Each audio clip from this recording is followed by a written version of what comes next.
Right now, you are warm. You probably don't even notice it, but you are. Somewhere on a wall in your home, there's a small dial, and the moment the air dips below a certain point, a machine switches on and solves the problem before your body even has a chance to complain. You move from a heated house into a heated car into a heated building, and the coldest moment of your entire day is likely the few seconds it takes to cross between them. Winter, for you, is a minor hassle. It's scraping frost off a windshield. It's grabbing a thicker coat. It's grumbling that the sun goes down too soon. But for nearly all of human history, winter wasn't a hassle at all. Winter was the season built to end you, and it never attacked from just one angle. It came at you from 4 directions at once. The cold could finish you off. The hunger could finish you off. The animals could finish you off. And the long, black, endless nights could wear you down before any of the others got their chance. So here's the real question. For hundreds of thousands of years, with no furnace, no grocery store, no walls that actually kept the wind out, how did people make it through winter at all? Because they did. Your ancestors marched straight into some of the harshest environments on the planet and came out on the other side. And the method they used to pull that off is one of the most remarkable feats our species has ever managed. Start with the obvious enemy, the cold itself. Here's a fact that surprises most people. The human body is a tropical machine. We evolved in the warm stretches of Africa, and left alone, an unprotected human loses body heat quickly in freezing conditions.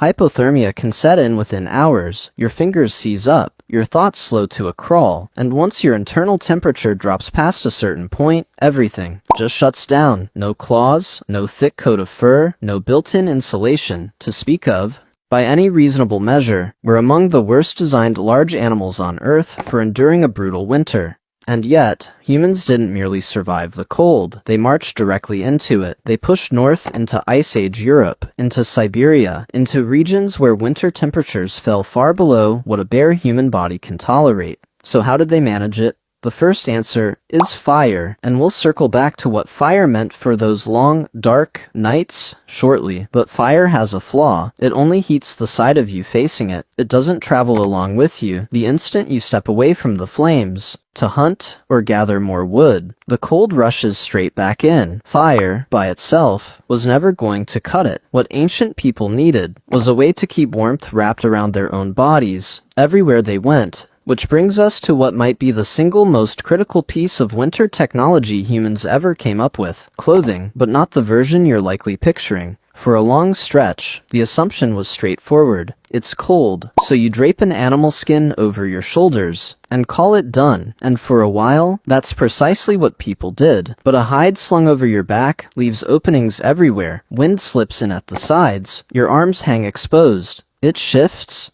and falls off the moment you move. A draped pelt beats nothing at all, but in a genuine winter, beating nothing still gets you killed. The real leap forward was learning to cut hides into sections and stitch them back together into shapes built to match the human body. Fitted sleeves, closed seams, a garment that sealed a pocket of warm air right against your skin and held it there. No matter how much you moved, that's the gap between a blanket and a coat. But here's the catch. To pull this off, you need a needle, not any old needle, one with an eye, a tiny opening for thread. This is a genuinely tricky object to produce. You take a splinter of bone, grind it down to a fine point, then bore a hole through it, small enough to be delicate, but sturdy enough not to shatter. Researchers have uncovered bone needles like this, dating back more than 40,000 years. With some finds pushing even further back. These aren't crude accidents. They're precise, intentional tools, and whoever crafted them knew exactly what job they were built for. The thread itself also came from the animal. Sinew, the tough connective fiber linking muscle to bone, could be pulled free, dried out, and used to bind hides into something that would hold. Layer a garment like that, with fur facing inward against the body, and suddenly a human being could stand in air cold enough to kill and remain alive inside a private bubble of warmth. Sewn clothing wasn't a luxury. It was the technology that let our species step outside the warm continent it evolved in and colonize the coldest corners of the planet. Take away the needle and the thread, and there's no human population surviving an Ice Age Siberian winter. So now you're warm enough. You can move, work, hunt, but the light is fading. The temperature is still falling, and a second problem shows up that no coat can fix. You need somewhere to make it through the night. The obvious answer is a cave, and caves genuinely mattered. A deep cave holds a steady temperature, breaks the wind, and keeps snow off your head. But here's what nobody mentions about caves. They're scarce. A good, dry, defensible cave in a sensible location was rare, and if you managed to find one, chances are somebody else wanted it too. You couldn't count on finding a cave. Most of the time, if you needed a place to ride out winter, you had to construct it yourself, and this is where things get extraordinary. At a site called Mezherych, in modern-day Ukraine, archaeologists uncovered the remains of dwellings built roughly 15,000 years ago, but the surrounding landscape had almost no timber and almost no stone, so the people there built homes from the one raw material available in massive supply, the bones of mammoths. They stacked and interlocked the remains of dozens of mammoths into round, dome-shaped structures. Hundreds of bones in a single dwelling, jawbones layered like shingles, enormous tusks arched over the entryways. These weren't hasty, disposable shelters. They were serious, engineered constructions meant to hold firm through a merciless winter. And they demanded genuine planning and real effort to assemble. Inside a structure like that, every effort went toward trapping the warmth. Floors got lined. At a site in South Africa, researchers found evidence of bedding built from layered grasses and leaves, arranged with care, dating back a staggering 77,000 years. People were making their shelters comfortable long before our species had even left the African continent, and the effort didn't stop at the floor. Think about that mammoth bone hut for a second. Bone doesn't fit together seamlessly. There are gaps everywhere, and every gap is an open door for the wind. So people sealed them, layer after layer. They stretched animal hides across the interior walls and pinned them over openings. They cut blocks of turf and stacked them against the outer walls, and some groups even packed snow up against their shelters. Since a thick layer of snow is actually an excellent insulator, it traps pockets of air, and trapped air holds heat. Bit by bit, the wind ran out of places to sneak through. A shelter stopped being just walls. It became a whole system, and it kept people alive on nights that should have finished them off. But a well-sealed shelter creates a fresh problem, and it's a serious one. Keeping a fire burning through a long winter takes fuel, a huge amount of it, and gathering fuel means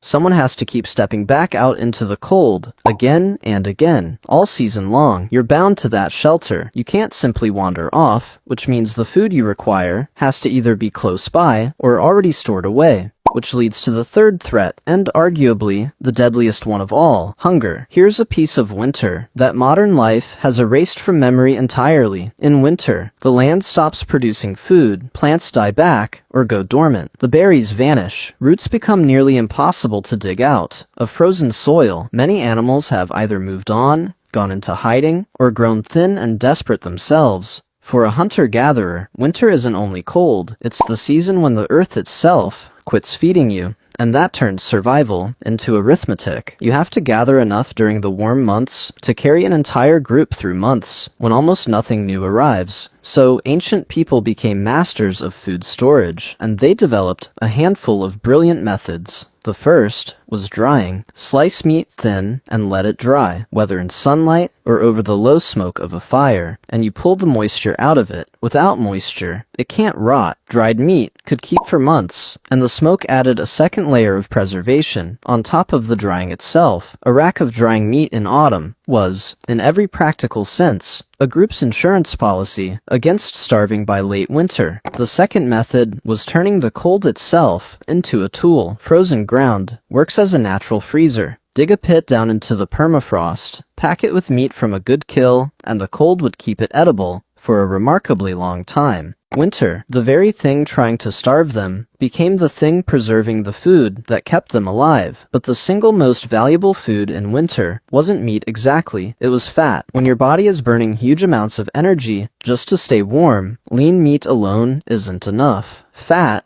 is the densest energy source available, and deep in winter, it was worth more than almost anything else. Ancient people rendered animal fat down into a stable, storable substance, an energy-dense fuel for the human body. They combined dried meat with fat into a dense, long-lasting ration that packed enormous calories into a small, portable form. In a season where every calorie counted, fat was the difference between a group that reached spring and one that didn't. So now you're warm, you're sheltered, and you've stockpiled enough to eat. You've beaten 3 of winter's 4 death sentences. But there's a 4th, and it's the one people almost never consider, because it doesn't attack the body, it attacks the mind, the darkness. In winter, especially the further north you travel, the days shrink, and the nights stretch out, brutally long. You might get only a handful of usable daylight hours, followed by 15 or 16 hours of cold darkness with nothing to do. But wait, you can't travel far. You can't hunt effectively in the dark. You're confined to a small space with the same handful of people for an extended stretch, night after night after night. And that kind of enclosure, that constant waiting, can wear a person down in a way that cold and hunger never managed to.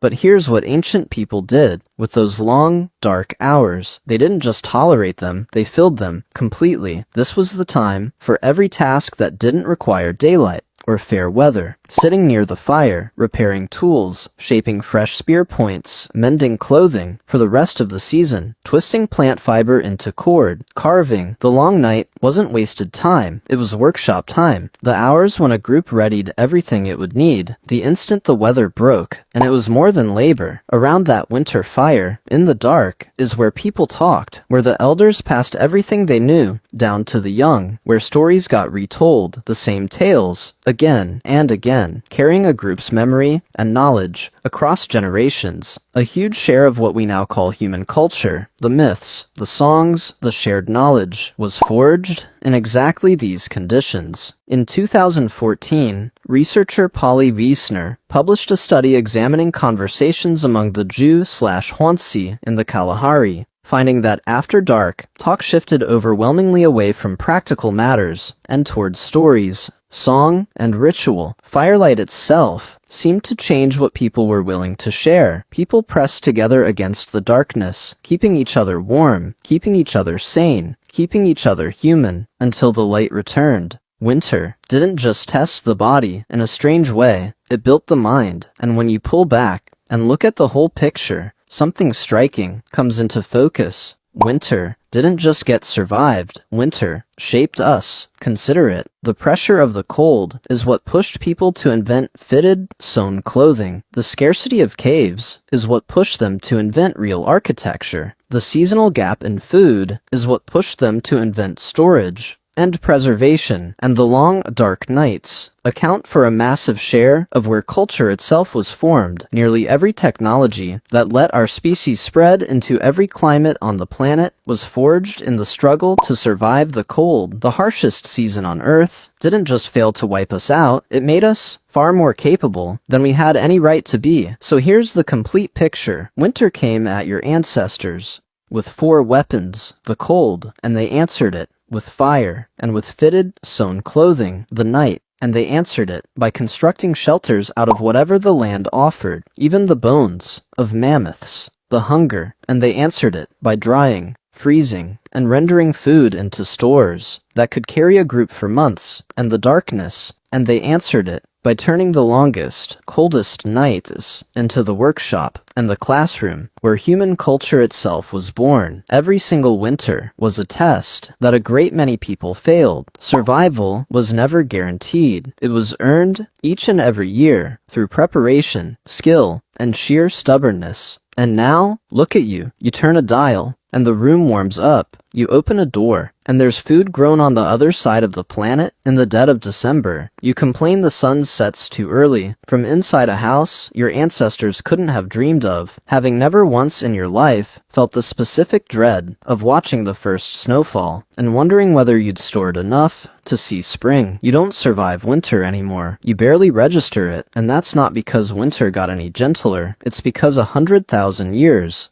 of human beings freezing and starving and huddling together in the dark slowly figured out how to beat it, one invention at a time, so that you never would have to.